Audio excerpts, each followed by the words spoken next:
E aí o paciente vai usando a medicação, e alguns usam por diversos anos, né? Pacientes com muitas condições crônicas, e alguns se preocupam com efeitos colaterais. Quais seriam esses efeitos colaterais mais frequentes? O que é que a gente tem que orientar o paciente para ficar atento quando inicia essa medicação de longo prazo?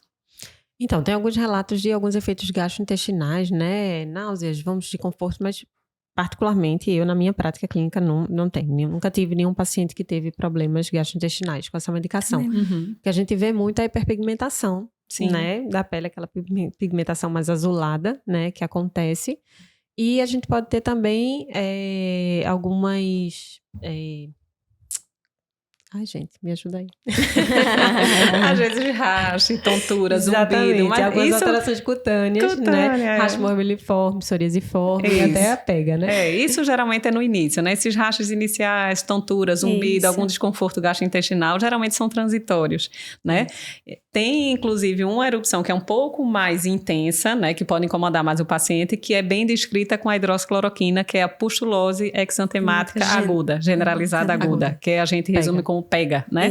E isso é bem descrito com a hidroxicloroquina e costuma ser uma erupção aguda. Então, nos primeiros 2 meses de introdução, não é um paciente que já está há anos usando hidroxicloroquina, né? E como é que a gente mais ou menos explica como é essa erupção, Jéssica, para quem nos escuta em casa? Normalmente vai aparecer uma mácula e depois vai virar uma placa vermelha, eritematosa, por isso daí o nome. E o nome, a parte da palavra pustulose é justamente porque aparecem micropústulas em cima, não foliculares. Então, se olhar perto, essas pústulas não saem do folículo piloso, é entre eles. E aí ela pode tanto ser placas localizadas, dispersas, ou pode ser até mais extenso mesmo e relacionado à droga. É uma farmacodermia, 90% das pegas são causadas por remédios, a hidroxicloroquina é uma das principais causas. Mas assim, eu não tenho na minha vivência médica, eu não pego tanto paciente com hidroxicloroquina tendo pega, né? Não, é raro. O pega já é raro, né? Na realidade. E assim, a gente não tem que evitar o uso da medicação pensando nesse risco. Essa é uma coisa idiosincrática, a gente não tem como prever quem vai tê-lo, mas é importante conhecer que esse tipo de erupção pode acontecer por essa droga excepcionalmente. Isso. Eu tive uma paciente muito interessante, que era uma paciente que ela tinha lúpus subagudo, usava hidroxicloroquina e abria quadro de psoríase. Isso acontece também. Muito interessante. E aí a gente ficava... Hidroxicloroquina também, como a Jéssica aqui salientou, é uma das drogas que pode exacerbar, né, psoríase. Então a gente tem que atentar e avaliar o custo-benefício de manter ou não a droga. Então, caso a caso, né? Cada paciente é um paciente. E psoríase é bem mais comum do que pega. Então, ficar atento a isso aí.